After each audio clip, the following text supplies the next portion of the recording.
La parte de ti que no querías ver siempre marcó el camino que tenías que recorrer.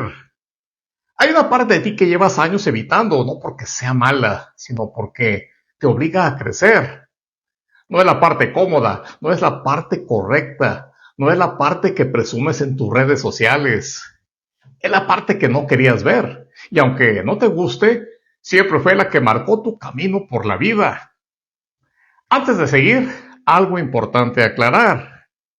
Aunque usaré un relato bíblico, no vamos a hablar de religión. Cuando menciono relatos bíblicos, es solo como eje narrativo, como mapas antiguos de la conciencia humana. Aquí vamos a hablar de conciencia, de liderazgo personal, y lo llevaremos también al plano organizacional. De por qué muchos adultos viven agotados intentando sostener una identidad que ya no les queda. Hay una idea que me ha dado vueltas en la cabeza por mucho tiempo, y que resume mejor que nada lo que nos pasa como seres humanos. Para explicarla, voy a usar un relato simbólico que casi todos conocemos, aunque pocos hemos explorado a fondo. El relato de Adán y Eva. No importa si eres creyente o no, este relato no se trata de religión, habla de conciencia humana. Y desde ahí hay una frase que lo cambia todo. Adán y Eva no fueron expulsados del paraíso, se fueron solos. Y quédate conmigo porque no lo digo por provocación, lo digo porque nos representan. Si lees el Génesis con cuidado, sin catecismo, sin miedo, no hay castigo inmediato, no hay rayos ni centellas, no hay expulsión violenta. Hay algo mucho más inquietante. Se dieron cuenta de que estaban desnudos. Eso no es moral, eso es conciencia.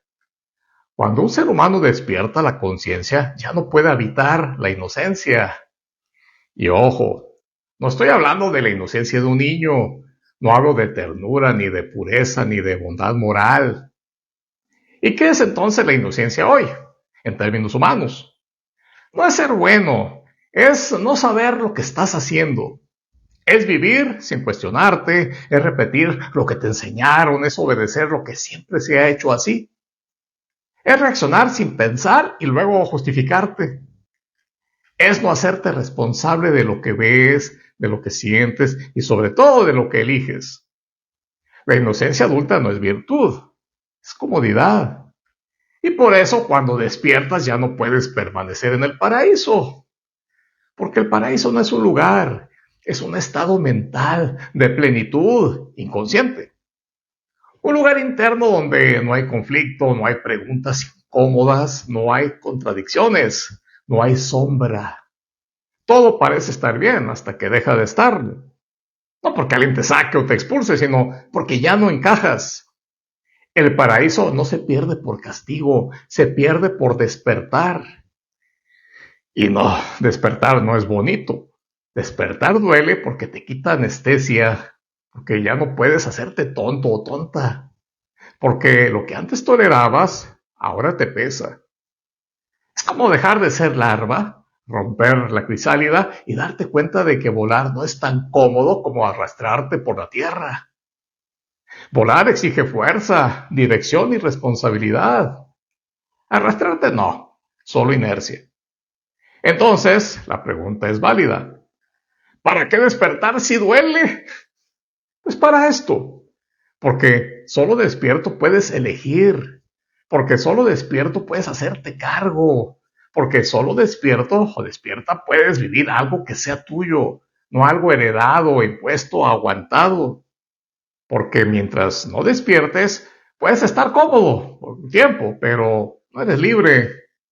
Y una vida cómoda, pero no elegida, no es plenitud. Es supervivencia bien maquillada y eso no se sostiene. Por eso despertar no es un premio, es una exigencia.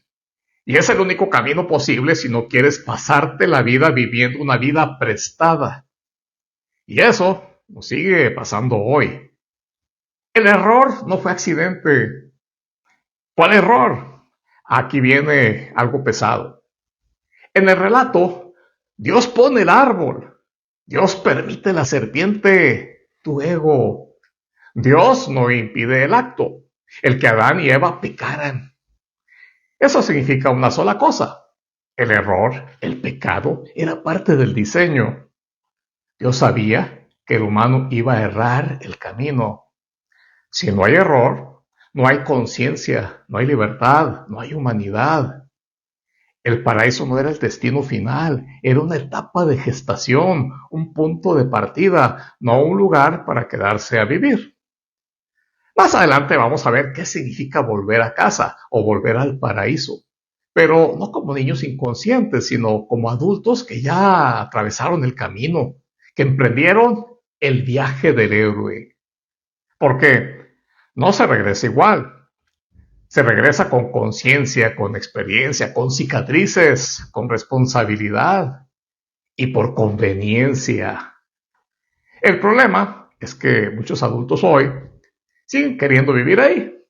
Quieren plenitud sin proceso, quieren seguridad sin riesgo, quieren resultados sin equivocarse, aunque siempre la estén calabaceando. Y eso no es volver al paraíso. Eso es negar el viaje, sin cuestionarse más allá del ¿por qué me pasa esto a mí? Y sin hacerse la pregunta incómoda, ¿para qué me pasa esto a mí? Sin mirar su sombra. ¿Y qué es la sombra? Como decía Carl Jung, si no haces consciente tu inconsciente, este controlará tu vida y lo llamarás destino.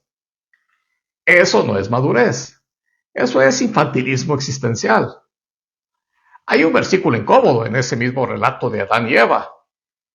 Una vez que pecaron y que casi nadie menciona porque obliga a pensar. Y ahora el hombre es como uno de nosotros, conociendo el bien y el mal. ¿A qué se refiere Dios con eso de es como uno de nosotros? En el lenguaje antiguo, esto se conoce como lenguaje del consejo divino. No es poesía, no es un error gramatical y no es un plural de cortesía. Pero más allá de la teología, que aquí no nos interesa, psicológicamente significa algo mucho más cercano y mucho más peligroso. Ese nosotros no habla de dioses lejanos, habla de un nivel de conciencia. Habla del momento en que el ser humano entra al mismo plano que aquello que observa. Dicho de manera más simple. El ser humano deja de actuar solo por instinto. Ahora sabe que sabe, ahora elige y por lo tanto es responsable. Ya no puede decir, no sabía, así soy, así me educaron, es que todos así lo hacen, mejor me hago pendejo. No es un dios, pero ya no es un animal. Es un ser humano consciente, capaz de discernir, pensar, no solo sentir, capaz de errar y aprender del error, o avergonzarse, esconderlo y quedarse atrapado en su mente, capaz de cargar con las consecuencias o de huir y culpar a alguien más. Ese es el nacimiento del yo consciente, y por eso el precio es tan alto, porque desde ahí ya no hay excusas elegantes. Y aquí es donde esto deja de ser filosofía y se vuelve liderazgo real, desde lo individual hasta el plano organizacional. Hay empresas, hay organizaciones, hay naciones que despiertan a la conciencia y otras que prefieren seguir jugando al paraíso. Empresas que hablan de visión, pero no la sostienen con el tiempo. Que hablan de transformación, pero dejan todo a medias. Que porque los aranceles, que el pinche Trump, que porque el presupuesto y, bueno, sin continuidad real de proyecto alguno, organizaciones o países que regresan a lo de siempre, al echarle ganitas, buscando que le den las 6. Ahora disfrazado de cambio. Nada de lo bueno que se construyó con esfuerzo, con tiempo e inversión inicial se sostiene cuando se reemplaza el proceso por pensamiento mágico disfrazado de lógica y por la urgencia de resultados para ya. Quieren el fruto antes de tiempo de proceso. Lo arrancan en verde y se lo comen y pues le sabe agrio. No porque la idea fuera mala, sino porque aún no estaba madura. Culturas que viven de la fantasía del corto plazo gastan en marketing de felicidad, en discursos aspiracionales, en sonrisas de póster. Ilusiones que tampoco se sostienen y que tarde o temprano pues, colapsan ¿Por qué? Porque no se creó un sistema. Solo se produjo un efecto narcótico, una falsa sensación de avance, una ilusión momentánea de logro, que calma la ansiedad, pero no transforma la realidad. Y cuando el efecto pasa, todo se vuelve a caer.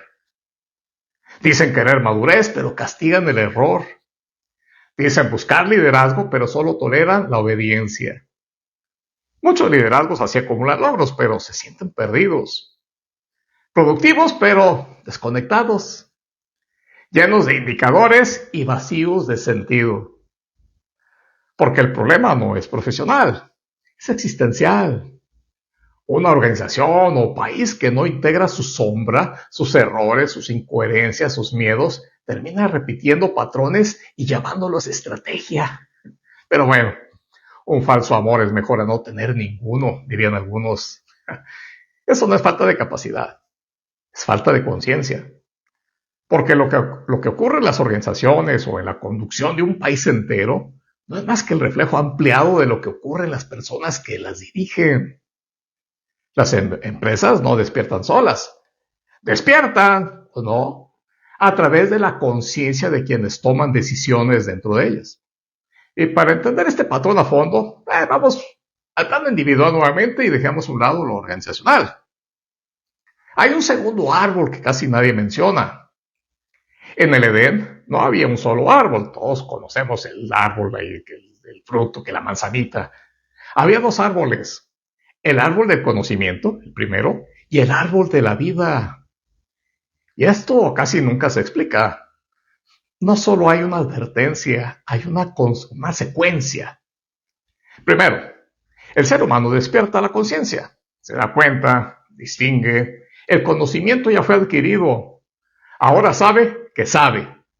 No hay vuelta atrás, ya no hay inocencia. Y es después de ese despertar, no antes, cuando aparece una preocupación distinta, no sobre el conocimiento, sino sobre lo que podría pasar si esa conciencia se quedara sin un límite. Y dice Dios, que no vaya el hombre también a extender su mano y tomar del árbol de la vida, pues viviría para siempre.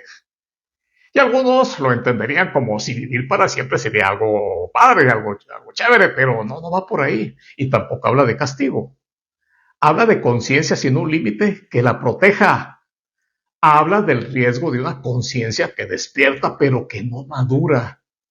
De un yo que sabe pero no integra.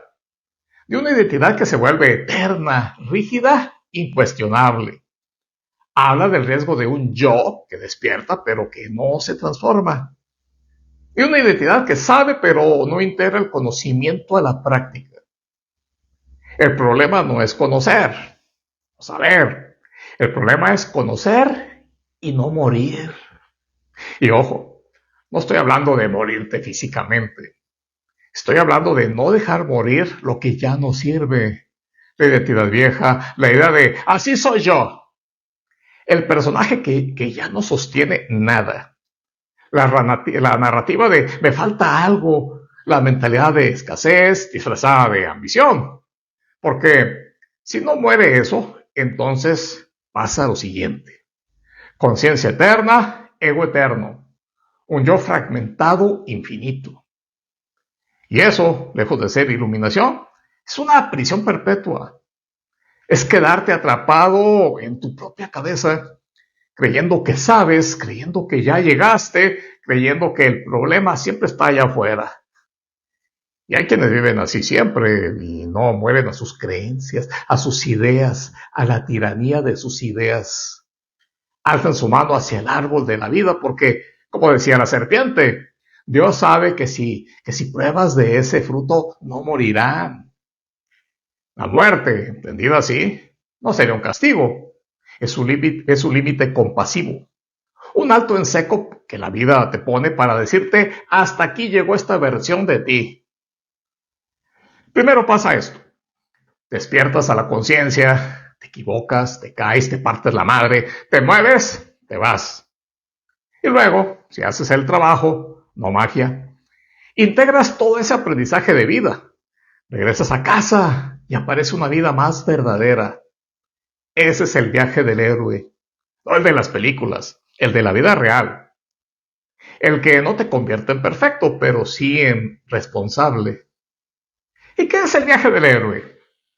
Es el proceso en el que sales de lo conocido, de tu zona de confort, te equivocas, te rompes, integras lo aprendido y regresas transformado. No más limpio, porque pues, fueron muchos los madrazos, pero sí más consciente de verdad. Pecado no es maldad, es error. La palabra pecado viene del griego amartía, que significa errar el tiro. No es moral, es técnico. El pecado no es ser malo, es no saber aún. El problema histórico fue convertir el error, el pecado, en culpa, deuda, vergüenza. Y ahí valió madre. Porque una humanidad culpable no cuestiona, simplemente obedece, se somete, no despierta y se siente vacío. Hoy vivimos una paradoja brutal. Nunca habíamos estado tan conectados y nunca tan vacíos. Queremos propósito, sentido, plenitud, pero sin pagar el precio de la continuidad, del error, la sombra, la caída, la conciencia y el dolor que arrastra consigo la soledad. Por eso muchos acumulan logros, pero se sienten perdidos. Productivos, pero desconectados. Así que moverse, irse, fue algo necesario. Hay algo que casi nunca se dice del relato de Adán. Antes de moverse o de irse, antes de comer del árbol, antes de errar, Adán no sentía que le faltara nada. El paraíso como estado mental era plenitud, plenitud inconsciente. No había comparación, no había medición, no había la idea de me falta algo. La carencia no existía hasta que fue señalada. Ya entra la serpiente, tu ego. La serpiente no crea la falta, la señala, la nombra. No dice, estás incompleto, dice algo mucho más peligroso. Podría ser más. En ese momento aparece la grieta. No una necesidad real, sino una carencia percibida. Y desde ahí el movimiento cambia de naturaleza. Por eso, moverse era inevitable. Moverse no es pecado, moverse es consecuencia de despertar. Pero moverse desde la carencia, desde la comparación, desde la urgencia por llenar un vacío imaginado, sí destruye. Salir del paraíso era inevitable porque la conciencia despierta quiere explorar. El ser humano necesita experimentar. La pregunta nunca fue si tendremos que movernos, irnos. La pregunta siempre fue, ¿desde dónde te mueves? ¿Desde la plenitud? El movimiento es crecimiento. Desde la carencia el movimiento es huida. Y esa diferencia, aunque parece sutil, define si el camino te transforma o te fragmenta. Porque después de salir del paraíso, hay dos caminos. El primero, trascender, errar, integrar y regresar con conciencia.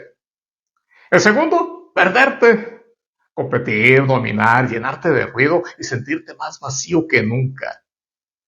Y aquí aparece el mapa completo. Uno de los relatos más malentendidos, pero más poderosos que existen. Lo que podría decirse que es el corazón de todo lo contenido en ese libro sagrado. No como historia religiosa, sino como mapa psicológico adulto. El relato del hijo pródigo. Este relato no se escribió para portarse bien. Se escribió para entender el proceso humano de maduración. El hijo pródigo no es expulsado, se va solo, no porque odia al padre, sino porque cree que la plenitud está allá afuera. Quiere vivir, quiere experimentar, quiere decidir por sí mismo. Y lo hace, hasta que se topa con la realidad, con la carencia, con el límite. Y entonces regresa todo madreado. No por amor, no por iluminación espiritual, no porque ya entendió todo. Regresa por conveniencia. Y esto es algo importante de decirlo, sin vergüenza alguna, porque así funciona el ser humano real, no el de las estampitas. Regresa porque ya no puede sostener la carencia, porque el vacío pesa más que el orgullo, porque el cuerpo La realidad y el límite le enseñan lo que la teoría no pudo. Y aquí está lo brutal del relato. El padre no castiga, no reclama, no humilla, no dice, ahora sí aquí vienes arrastrándote, desgraciado. No pasa factura, no cobra intereses emocionales, al contrario, corre a abrazarlo. ¿Por qué? Y aquí quiero hacer una aclaración importante. Cuando este relato habla de irse de casa, no está hablando de irse físicamente, ni de que un hijo que se va sea un tonto, ni de que separarse, crecer o hacer tu propia vida sea algo malo. Irte de casa en la vida real es muchas veces un acto sano, natural y necesario. De lo que habla este relato es de otra cosa mucho más profunda. Habla de huir de uno mismo, habla de desconectarte de tu centro, habla de vivir como si el sentido estuviera afuera y no dentro. Por eso el Padre no castiga, por eso no reclama, por eso no reprocha, porque el Padre nunca se fue. El que se fue el Hijo. O mejor dicho, lo que se fue una parte de sí mismo que aún no estaba lista para sostener la conciencia. Y cuando regresa, no vuelve a una casa física, vuelve a un estado interno, al paraíso, al estado mental de plenitud. Vuelve a la reconciliación consigo mismo, con la vida y con Dios, entendido no como un juez, sino como origen, sentido y amor creador. Por eso el Padre hace fiesta, no porque el Hijo haya obedecido, sino porque volvió entero. Y aquí viene lo más importante de todo esto. En ese relato todos somos los personajes. Somos el hijo que se va, somos el padre que espera, somos Adán y Eva despertando, somos la serpiente señalando la carencia, somos el error necesario. Y no hay castigo. Eso del castigo es una mala lectura, una interpretación moralista que nos hizo mucho daño. Hay proceso, hay error, hay aprendizaje y hay regreso. Todo sucede en la mente, todo sucede en el alma. Volver a casa no es regresar atrás, es regresar a tu centro con conciencia, pleno, plena. Porque el padre entendía algo que al hijo le tomó todo un viaje a aprender. Que no se vuelve por mérito, se vuelve cuando ya no se puede huir. Y eso, aunque incomode, no es miseria espiritual, es madurez humana. El paraíso no se cerró, el hijo se salió. No fuimos expulsados del paraíso. Despertamos y eso duele. No pecamos, erramos y aprendimos a madrazos. Pero hay una diferencia enorme entre aprender del golpe o vivir solo recibiéndolos. La parte de ti que no querías ver no es el enemigo. Es la que te obliga a caminar cuando ya no puedes fingir, cuando tu discurso y tu realidad ya no coinciden. Si este video te incomodó un poco, si algo aquí te resonó, no es casualidad. Eso que estás evitando es exactamente por donde pasa tu siguiente nivel. Soy Jorge Alejandro Flores, George. Esto es Georging, coaching en cortito. Si quieres trabajar eso en serio, con estructura, sin humo, sin frases bonitas, los jueves de coaching hay un espacio para ti. No para motivarte, sino para ordenarte por dentro. Alinear tu intención, tus decisiones y tu forma de estar en el mundo. Los datos aparecen aquí en la pantalla. Nos vemos al otro lado del camino.